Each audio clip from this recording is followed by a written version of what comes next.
कियारा 15 साल की एक जिज्ञासु और सपनों से भरी लड़की अपने घर के छोटे से आंगन में खड़ी थी।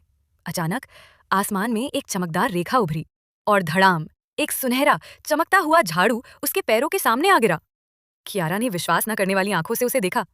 ये कोई साधारण झाड़ू नहीं था। इसके हैंडल पर नीली रोशनी से चमकते रहस्यमयी निशान थे और तिनकों से सुनहरी चमक निकल रही थी। कियारा डरते डरते झाड़ू के पास गई और तभी झाड़ू हवा में तैरने लगा।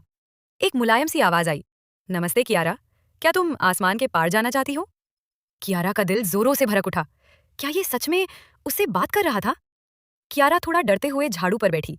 जैसे ही उसने हाथ मजबूत पकड़ा, नीली और सुनहरी रोशनी ने उसे घेर लिया और झाड़ू तेजी से ऊपर उठने लगा। नीचे का आंगन छोटा दिखने लगा। पेड़, घर सब पीछे छूट गए। कुछ ही पलों में कियारा नारियल के ऊंचे ऊंचे पेड़ों से भी ऊपर पहुंच गई। हवा उसकी बालों में नाच रही थी। उसकी नीली जैकेट हवा में लहराती, जैसे किसी बड़े एडवेंचर की शुरुआत हो। पहाड़ों के ऊपर से उड़ते हुए उसने चिड़ियों को करीब से देखा, जैसे पूरा दुनिया उसका स्वागत कर रही हो। फिर झाड़ू ने एक तेज मोड़ लिया और कियारा बादलों के अंदर गायब हो गई। अगले ही पल उसके सामने था एक बादलों का शहर। रुई जैसे घर, धुंध जैसी सड़कें और कोमल मुस्कान वाले बादल लोग। और वहां कियारा की मुलाकात हुई क्लाउड किंग से। उनका शरीर धुंध से बना था, आंखें चमकती हुई नीली और सिर पर था इंद्रधनुषी रोशनी से बना मुकुट। क्लाउड किंग मुस्कुराए और बोले, बहादुर कियारा, तुमने आसमान की दहलीज पार कर ली है। बादल राजा ने एक चमकदार चांदी का सितारा आगे बढ़ाया। कियारा ने दोनों हाथ फैलाए और सितारा उसके हाथों में धीरे से उतर गया। क्लाउड किंग बोले, ये सितारा हमेशा तुम्हें याद दिलाएगा कि हिम्मत हो तो कोई आसमान बहुत ऊंचा नहीं।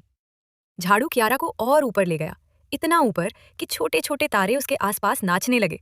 गुलाबी और नीली रोशनी वाले बादल, दूर चमकता ब्रह्मांड और कियारा अपने सबसे बड़े सपने को जीती हुई। रात खत्म हो रही थी।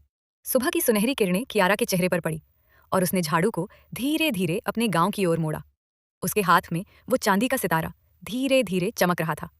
घर पहुंचकर कियारा ने उस सितारे को अपनी खाट के पास एक छोटे डिब्बे में रखा। जादुई झाड़ू भी शांत होकर दीवार के सहारे टिक गया। कियारा मुस्कुराई और बोली, सपने सिर्फ देखने के लिए नहीं होते, उन्हें पूरा करने की हिम्मत भी चाहिए। अगर आपको कियारा की ये आसमान पार यात्रा पसंद आई तो वीडियो को लाइक करें, चैनल को सब्सक्राइब करें और अगली जादुई कहानी के लिए तैयार रहें।